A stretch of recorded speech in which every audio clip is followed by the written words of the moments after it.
জয়পুরহাট শহরের বুক চিরে চলছে বগুড়ামুখী সড়ক। আবার এক লেনের এই সড়কেই চলে হিলি স্থলবন্দরের ভারী যানবাহন।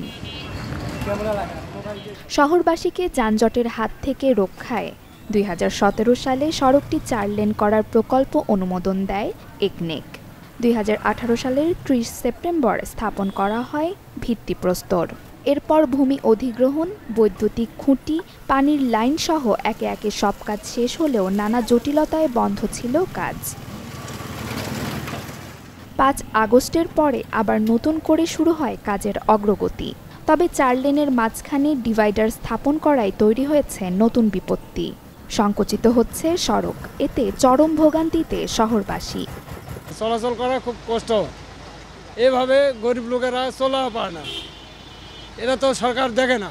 কাজটা বারবার বন্ধ হয়ে যাচ্ছে, কারণ জানি না। এবং জয়পুরহাটের মানুষ মানে একবার অতিষ্ঠ, বৃষ্টি এলে কাদা, রোদ হলে ধুলা। নগদ পেমেন্টে ৫০০ টাকা পর্যন্ত ক্যাশব্যাক আর লেনদেনে প্রতিদিন ডিপ ফ্রিজ এবং ঘন্টায় ঘন্টায় এসি টিভি সহ দারুণ সব গিফট। যানজট নিরসনে ৪ লেন কাজে সড়ক বিভাগের অপরিকল্পিত পরিকল্পনায় ক্ষুব্ধ গাড়ি চালক শ্রমিকরা।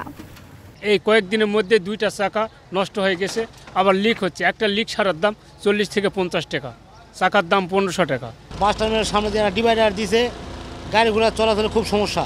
রাস্তাটা বড় হওয়ার কারণে বুঝতে পারলাম যে যাক, শহরটা একটা ভালো হচ্ছে, বড় রাস্তা হচ্ছে। কিন্তু এখন দেখতেছি যে অপরিকল্পিতভাবে রাস্তাটা হচ্ছে, যেখানে 2টা করে গাড়ি চলা সম্ভব নয়, চলতে পারবেও না। এখানে যানজট সৃষ্টি আরও বেশি হবে। জেলা প্রশাসক বলছেন, টেকনিক্যাল সমস্যার কারণেই জনদুর্ভোগ সমাধানে কাজ করছেন তারা। শহরে যেন যানজট মুক্ত করা যায় সেজন্য কয়েকটি পদক্ষেপ গ্রহণ করেছি। যদি সেগুলো বাস্তবায়ন হয়, আমরা কয়েকটা বাইপাস এবং কিছু রাস্তা প্রস্তুতকরণের প্রস্তাবনা রেডি করেছি। সেগুলি বাস্তবায়ন হলে আশা করা যায় শহরে মানুষের চলাচলও সুবিধা হবে এবং যানজটের যে কষ্টটা, দুর্ভোগটা প্রতিদিন মানুষ ভোগ করে, সেটা থেকেও আমরা ইনশাল্লাহ অনেকটা মুক্তি পাব।